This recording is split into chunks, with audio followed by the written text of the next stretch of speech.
Police അതിക്രമണത്തെക്കുറിച്ച് ചർച്ചയ്ക്കിടയിൽ LDF അംഗങ്ങളിൽ നിന്നുണ്ടായ ഏകപക്ഷീയമായ ഞാൻ മുഖ്യമന്ത്രിയായിരുന്ന കാലഘട്ടത്തെ കുറിച്ചുള്ള പരാമർശനങ്ങൾ, ആക്രമണങ്ങൾ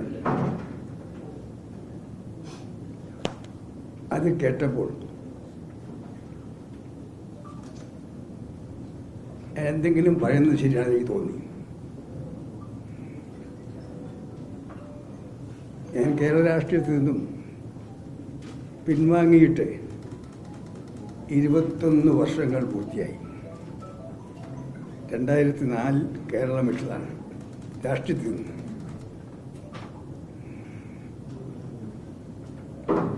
അതിനുശേഷം എന്നെക്കുറിച്ചും എൻ്റെ രാഷ്ട്രീയ പ്രവർത്തനത്തെക്കുറിച്ചും മുഖ്യമന്ത്രിയായി പ്രവർത്തിച്ച കാലഘട്ടത്തെക്കുറിച്ചും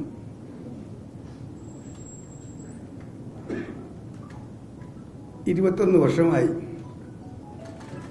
ഏകപക്ഷീയമായി ഒരുപാട്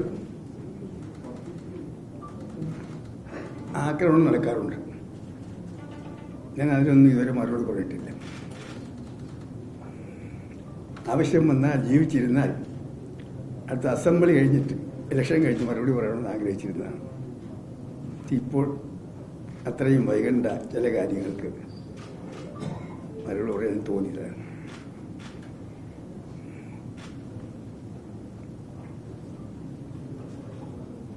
കഴിഞ്ഞ 21 വർഷമായി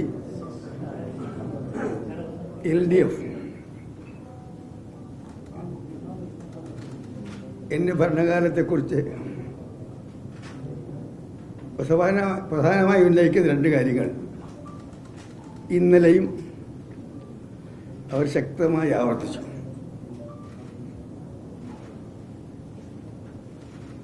ഒന്ന് ശിവഗിരിയാണ്.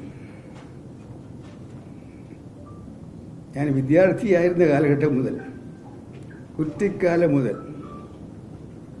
ഏറ്റവും കൂടുതൽ ബഹുമാനിച്ചിരുന്ന, ആദരിച്ചിരുന്ന ശ്രീനാരായണ ഗുരുദേവനാണ്.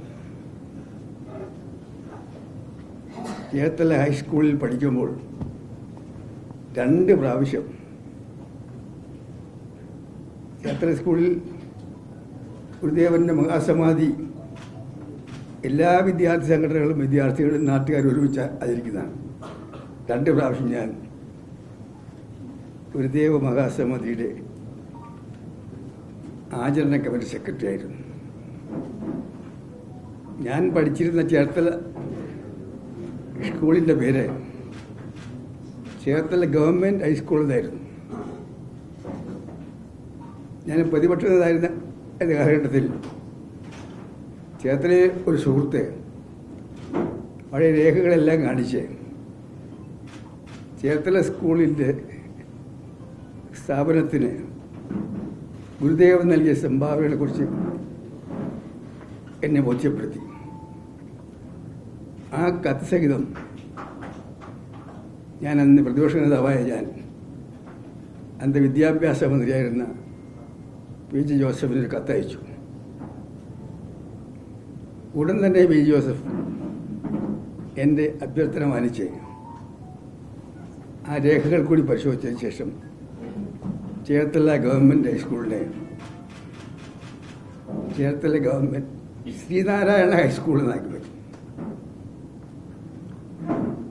അങ്ങനെ ഓരോ ഘട്ടത്തിലും ഗുരുസ്വാമികളായി ബന്ധപ്പെട്ട കാര്യങ്ങളിൽ വളരെ ആദരപൂർവ്വം നിലപാട് സ്വീകരിച്ചതാണ്. ശിവഗിരിയിൽ എത്രയോ തവണ യൂത്ത് കോൺഗ്രസിലുണ്ടായപ്പോൾ, APCയിലുണ്ടായിരുന്നപ്പോൾ, മുഖ്യമന്ത്രിയായി, പ്രതിപക്ഷ നേതാവായി, കേന്ദ്ര പ്രതിരോധ മന്ത്രിയായി ഞാൻ പരിപാടിയിൽ പങ്കെടുത്തിട്ടുണ്ട്. ഞാൻ മുഖ്യമന്ത്രിയായിരുന്ന കാലത്ത് എനിക്ക് ഏറ്റവും ദുഃഖവും വേദനയുണ്ടാക്കിയൊരു കാര്യം നടന്നു. അവിടെ 95 കേരള ഹൈക്കോടതിയുടെ ഉത്തരവ് നടപ്പാക്കാൻ വേണ്ടി പോലീസിനെ അയക്കേണ്ടി വന്നു. അവിടെ ഉണ്ടായ സംഭവങ്ങൾ പലതും നിർഭാഗ്യകരമാണ്. പക്ഷെ അവിടെ പോലീസ് പോയത് ഹൈക്കോടതി ഉത്തരവ് പ്രകാരം ക്രിമിനൽ നിയമത്തിൽ പോലീസിനുള്ള അധികാരം ഉപയോഗിച്ചുകൊണ്ട് ശിവഗിരിയിൽ തെരഞ്ഞെടുപ്പിൽ ജയിച്ച സന്യാസിമാർക്ക് അധികാര കൈമാറ്റം നടത്തിയിരിക്കണം. അത് ഗവൺമെൻറ് ചുമതലയാണ്, പോലീസിൻ്റെ ചുമതലയാണ്.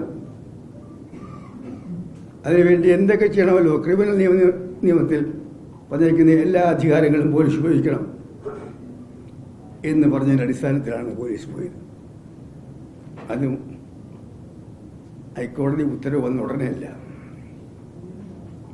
ശിവഗിരി ധർമ്മസംഘത്തിലേക്ക് തെരഞ്ഞെടുപ്പുകൾ കാലാകാലങ്ങൾ നടക്കും. ചിലപ്പോൾ ഏകകണ്ഠമായി, ചിലപ്പോൾ മത്സരത്തിൽ കൂടി. മത്സരമുണ്ടാകുമ്പോൾ തോറ്റ വിഭാഗക്കാർ ജയിച്ച വിഭാഗത്തിന് അപ്പോൾ തന്നെ സ്ഥാനം കൈമാറുന്നതായിരുന്നു ശിവഗിരിയുടെ പാരമ്പര്യം. പക്ഷെ 95 മാത്രം അത് നടന്നില്ല. തോറ്റ വിഭാഗക്കാർ ജയിച്ച വിഭാഗക്കാർക്ക് സ്വാമി പ്രകാശാനന്ദ നേതൃത്വം കൊടുക്കുന്ന ഭൂരിപക്ഷ പാനലിൽ വിജയിച്ചവർക്ക് അധികാരം കൈമാറാൻ തയ്യാറായില്ല. അവർ പറഞ്ഞ ന്യായം സ്വാമി പ്രകാശാനന്ദയ്ക്കും കൂട്ടർക്കും ഭരണമേൽപ്പിച്ചാൽ മതാതീത ആത്മീയതയുടെ കേന്ദ്രമായ ശിവഗിരി കാവ്യവൽക്കരിക്കപ്പെടും. ഇതായിരുന്നു അവർ പ്രകടിപ്പിച്ച ആശങ്ക.